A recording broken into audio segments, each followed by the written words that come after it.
소아외과 창립 40년.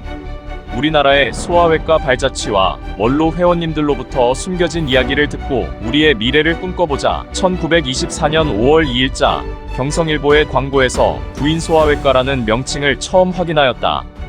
1926년 2월 17일자 경성일보의 광고에서 소아외과라는 명칭 사용을 찾아볼 수 있었다. 1935년 5월 30일자 조선일보의 대학병원 소아외과 김성진의 의학 컬럼을 찾을 수 있었다. 김성진 교수는 1930년 경성제국대학 의학부를 1회로 졸업하고 우리나라 의사로서는 가장 초창기의 외과 의사가 되었다. 1955년 서울대학교 의과대학 학장으로 임명되어 6.25 후 폐허가 되었던 대학을 일으켜 세웠고 1959년 외과학회 회장으로 학회지 창간에 기여하였으며 1960년 보건사회부 장관을 역임하였다. 민병철 이세순 선생이 소아외과를 소개를 했으니까 그래서 소아외과가 이렇게 하는 거다. 이게 미국식 외과다 하는 걸 가르쳐 주셨는데 역시 두 선생님 다 어른 수술에 치여서 등한히 하고 싶어서가 아니라 환자가 적으니까 등한히 연심이 됐죠. 이세순 선생님은 연세대학교에서 소아외과를 시작하셨다가 아마 다시 미국을 돌아가셨다고 알고, 민병철 선생님은 스웬스 밑에서 소아외과를 조금 하셨다가 한국에 와가지고 저희들 선생님이었습니다. 소아외과는 1960년대 초 미국에서 귀국한 이세순 교수와 민병철 교수에 의해 소개되었다. 두 분은 우리나라 최초 미국 외과 전문의를 취득하고 우리나라에 귀국해서 소아외과 발전에 기여하였다. 이세순 교수는 1948년 세브란스 의대를 졸업하였다. 1952년 미국 플로리다 템파 종합병원과 미시시피 대학병원의 닥터 파슨스 밑에서 외과 전공의 수련을 마쳤다. 1960년 민병철 교수와 같이 한국인으로서 최초로 미국 외과 전문의 자격을 취득했다. 외과 전문의 취득 후 필라델피아 어린이병원의 닥터 쿡 교수 밑에서 소아외과 수련을 추가로 받고 1961년 한국에 귀국했다. 세브란스 병원에서 교수로서 소아외과 발전에 이바지하였다. 민병철 교수는 1952년 서울대의대를 졸업하였다. 1954년 미국 보스턴 터프츠 병원에서 외과 전공의 과정을 거쳐 1960년 미국 외과 전문의 자격을 취득했다. 터프츠 병원에 속해 있는 어린이병원의 스웬손 교수로부터 소아외과를 배울 수 있었다. 귀국 후 1961년부터 1977년까지 서울대학교 의과대학 외과 교수로 있으면서 소아외과, 간담도 외과 분야 발전에 기여가 컸다. 이후 서울 아산병원장을 역임하였고 1976년 대한외과학회 이사장, 1982년 대한외과학회 회장 등을 역임하며 우리나라 외과학 발전에 큰 역할을 하였다. 소아만을 전문으로 다루는 시대의 요청에 따라 1970년대부터 소아외과의 독립이 시작되었다. 세브란스 병원, 서울대 병원, 한양대 병원, 국립의료원 등에서 소아외과, 단독진료 및 소아외과 분과가 진행되었다. 그때 우리 민광식 선생님이라고 계셨는데 외과도 분야별로 전문성을 확보하고 좀 그래서 발전시켜야 되겠다는 그런 아이디어를 가지고 계셨어요. 그러니까 그때는 저도 일반외과를 하고 있었거든. 그래서 저를 부르셔가지고 자네가 좀 소아외과를 전담해서 하시게 그렇게 명령이지 일종의. 프랑스 대사관에서 복비장학생으로 뽑는 그 프로그램이 있어가지고 소아외과 그러면 신청자가 거의 없으니까 될 것 같아가지고 했더니 그게 돼가지고 제가 프랑스 가서 소아외과를 하게 됐습니다. 국립의료원에 다시 돌아왔더니 환자가 없어.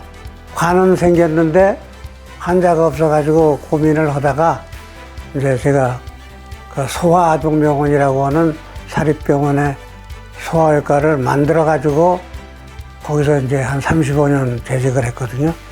78년도에 서울대학병원에 미국 갔다 온 젊은 친구 하나가 소아외과만 하겠다고 나서서 그래서 병원서도 일찌감치 과장자리 주시고 그리고 이제 곧 서울대학병원에 신축병동이 들어가서 한 병동을 소아외과한테 몽땅 주고서 수술장도 따로 갖고 수술 간호사도 따로 받고 그래서 독립된 과로 운영을 한 셈이에요. 그때는 소아외과가 국민들한테 처음 어필하는 거고 그 일반외과는 자기들이 소아외과를 본다 하고 그런 이제 어렵고 또 보호자 입장에서는 특히 할머니들이 피덩어리 그냥 포기하고 다시 아예 놓겠다고 해가지고 치료 거부하는 예가 많았고 그 다음에 치료를 한다면 정상인으로 만들 자신 있으면 해라 이런 게 아주 힘들게 했어요. 1984년 3월 23일 학회 창립준비위원이 모였다. 회칙초 안작성, 회비, 회원 구성 및 학회지 등에 관한 본격적인 준비 작업에 돌입했다. 1984년 9월 21일 오후 6시 30분 석유호텔에서 발기위원이 모였다. 1985년 1월 18일 서울 롯데호텔에서 창립총회가 개최되었다. 1985년도에 우리가 창립을 했는데 그때 시대적으로 의학 분야에서도 관심을 가지게 된 거죠. 여러 대학에서. 학회를 구성하게 됐던 동기는 일본서 이제 소아외과 학회가 있고 태평양 소아외과 학회가 있고 그럴 때마다 의사들을 모시고 갔어요. 많을 때는 한 8명. 그래서 자연스럽게 학회 모임이 초창기가 이루어진 거죠. 제일 많이 모시고 갔던 게 84년도에 후쿠오카 학회를 모시고 갔던데 그래서 그때만 이게 이제 학회가 한국 학회도 때가 됐구나. 소아외과 학회를 만들 때에 뭐 소아외과 연구회를 하자 뭐 하자 일종의 전 단계로 그런 제시를 한 분들이 있었는데 바로 그냥 학회로 시작을 한 거예요. 서귀호텔 2층의 그 레스토랑에서 5사람이 모여가지고 의논을 해서 학회를 시작했어요. 학회를 만들 그 당시에는 전국에 소아외과를 하는 사람을 수소문해 봤더니 우리까지 합해가지고 14명이에요. 그래서 그 14명이 소아외과를 시작을 했고 외과에서 우리를 쉽게 이야기해서 좀 못마땅해 했어. 새로 독립해가지고 진료하는 거를. 그래서 우리가 모여가지고 학회를 만들어야겠다 생각을 한 거예요. 아주 적은 사람들끼리 모여가지고 학회를 시작을 한 거죠. 1985년 6월 21일 제1회 충기학술대회가 연세대학교에서 거행되었다. 학회 활동을 해야 되니까 제일 기본적인 거가 학술대회잖아요. 그 미국식 학회를 흉내내느라고 흉내를 많이 냈습니다. 사실은 의사들 사이에서도 야, 저 소아외과 저거 애들 특별하다 이런 소리도 들었고 그 집담회의 시작이 뭔가면은 우리 세브란스에서 먼저 그 저널 초독회 같은 걸 했어요. 그 다음에 이제 그 재미있는 케이스 리뷰도 하고 학회에서 그거를 그 세브란스에서만 하지 말고 우리 학회 차원으로 격상하도록 그렇게 배려를 해달라고 그래서 그 학회에다 남겼죠. 그러니까 프로블럼 케이스처럼 한 달에 한 번 모여갖고 이제 컨퍼런스를 했었어요. 하다가 학회를 결성하면서 집담회가 없어졌습니다. 그 정붕환 교수님이 학회장이 되신 93년 중점 과제 3가지 중에 한 가지가 집담회 부활이에요. 제가 학회장 했을 때는 기억을 해요. 학회장 했을 때는 거의 매달 했습니다. 1년에 적어도 10회를 했어요. 집담회를. 학회에서 이제 정례 발표할 때처럼 자꾸 정리를 해가지고 갖고 나오는 거예요. 뭐 이 환자가 어떻게 그런 것도 필요 없다. 사진만 갖고 와라. 프레젠테이션 할 때 반드시 수술 시야 사진과 그 환자 상태 사진을 있는 것만 프레젠테이션 하자라고 제가 했던 게 기억납니다. 주제 토의는 1991년 한국 소아외과의 현주소라는 패널 토의 형식으로 시작하였다. 1993년부터 소아외과 분야의 주요 현안 및 주요 질환에 대한 회원들의 집적된 데이터베이스를 근거로 주제 토의가 정기적으로 시행되고 논문화되었다. 주제 발표는 아마 특별한 발표가 아니고 제가 그냥 소아동병원에 있는 탈장을 이게 통계 형식으로 내가지고 가서 그걸 거기서 발표하고 그러고 이제 서로 질문하고 질문받고 대개 경험들이 15년 정도 됐었기 때문에 이제 컬렉티브 리뷰를 시작을 했고 그 다음에 이제 회원 수도 14명이 됐었기 때문에 우리나라 전국 소아외과의 스베이를 1년에 한 번씩 하기 시작했습니다. 대한소아외과학회는 1990년 6월 17일 준회원 인준 신청서를 접수하고 1994년 5월 3일자로 대한의학회 준회원 산하단체로 등록되었다. 대한의학회 준회원이 돼야 되겠다. 왜냐하면 외과학회가 정회원이기 때문에 저희는 정회원 될 수 없고 준회원이까지예요. 그래서 준회원이 돼야 되겠다는 거 하고 여러 가지 작전을 짰죠. 왜냐하면 이게 학회지 발간하고도 관계가 있고 학회 인정을 받는 정기 간행물이 돼야 되기 때문에 그걸 위해서 이게 필요했던 거예요. 그래서 이제 준학회 회원 가입하려고 이제 신청을 했는데도 그다음 응답이 없어가지고 이제 94년도 초에 다시 왜 답이 없냐. 근데 촉구하고 그래서 이제 그때 받아낸 거예요. 내과에서 분과를 했습니다. 그래서 학의학회에서 이제 준회원을 모집하는데 우리는 마침 외과에서 분과학회가 돼 있었기 때문에 준회원으로 가입을 했죠. 학회지는 1995년 1월 5일 소아외과로 창간되었다. 2001년 6월로부터 표지가 변경되었고 2014년 학회지 개선 사업으로 국제적인 흐름에 따라 학회지 명칭을 JKAPS로 변경하였다. 2018년 학회지 명칭을 JKAPS에서 APS로 수정하고 2018년 12월로부터 투고 규정을 영문으로 변경하였다. 저희가 발간하기 1995년에 했는데 1990년에 정기총회에서 우리가 학회지를 발간해야 되겠다는 취지가 이미 인정이 됐어요. 보고를 드렸고 그 91년 3월에 회장단 확대 회의를 하셔가지고 그때 이제 원칙적으로 학회지를 발간하자. 사실은 그 전에 학회지를 창간하자는 의견들이 있었어요. 근데 그때 제가 반대를 했는데 그 이유는 우리 케이스가 없잖아요. 케이스가 없는데 어떻게 논문을 적을 수 있겠느냐 했다가 편집위원회를 독립하자. 그래서 이제 총회에서 인정하는 별도 위원회, 산하위원회 중에 하나를 새로 만들자. 회칙을 개정해서라도 5년으로 하자. 93년에 이제 회장이 바뀝니다. 내가 95대 회장으로 93년부터 94년 회장을 딱 끝날 때 회원들이 의결을 해가지고 제보고 학회지를 만들어 할 거였습니다. 그래서 이때 학회지를 만드는 편집위원장이 된 거예요. 투고 규정이라는 게 있어요. 그런 걸 해야 되고 저희는 이제 간행물 허가를 받아야 됩니다. 그 다음에 초록은 영문으로 한다.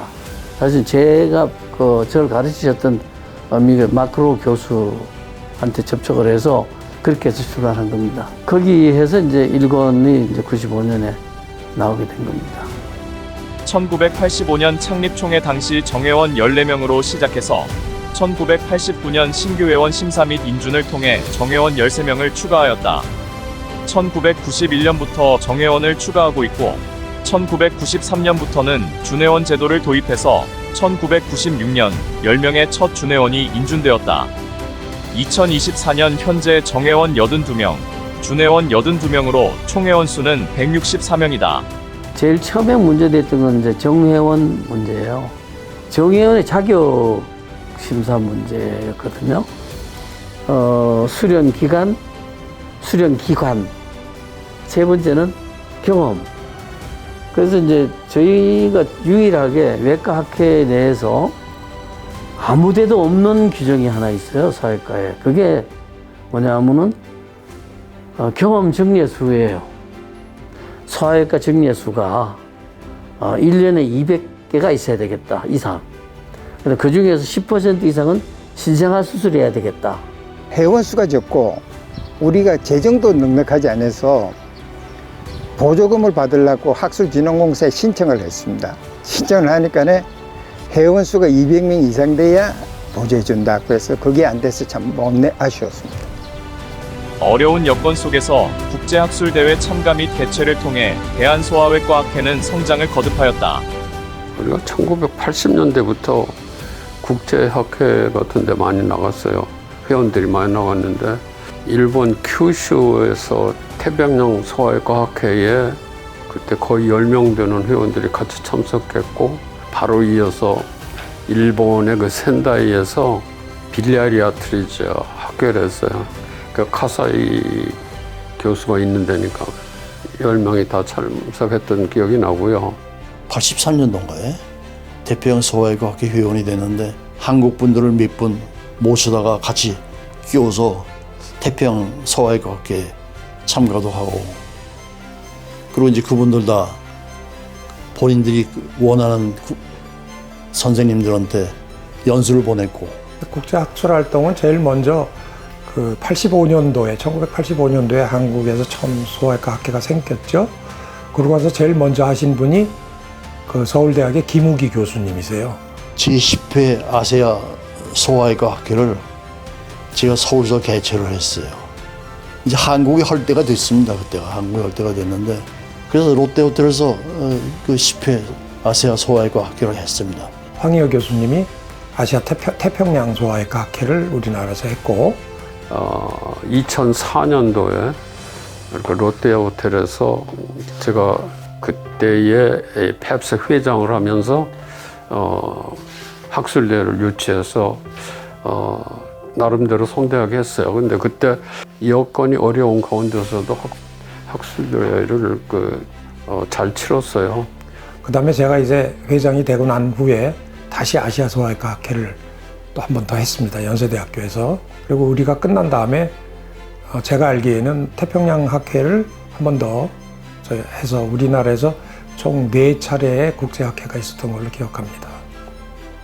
2014년 제19대 최승훈 회장 때 대한소아외과학회 30년사가 편찬되었다. 글쎄요, 뭐 저는 기획만 했고 대부분 그 일을 다 나눠서 했어요.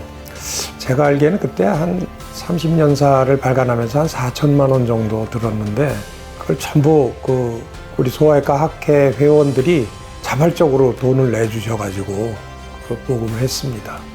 2008년 제13대 이명덕 회장 때 보험위원회를 신설하여 학회 발전에 기여하였다.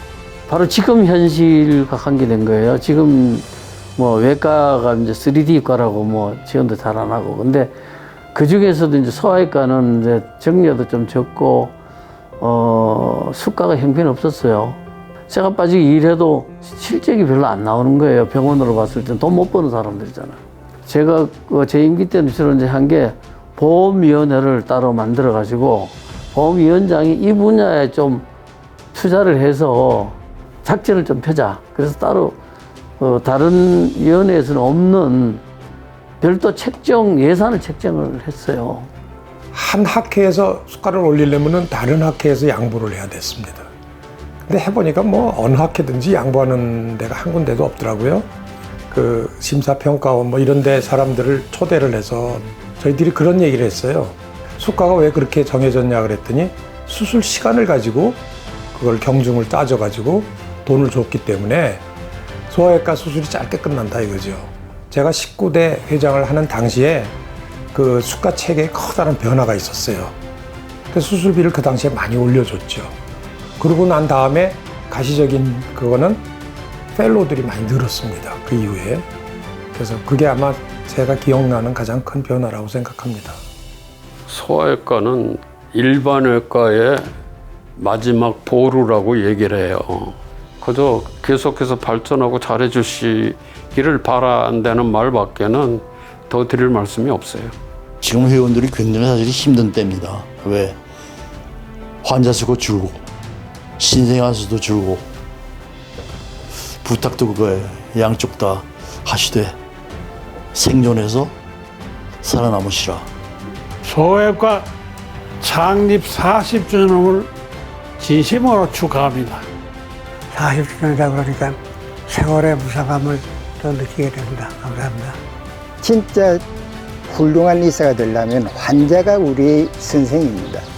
환자를 직접 열심히 보도록 하시고 포기하지 말고 끝까지 좀 최선을 다 해줬으면 좋겠습니다.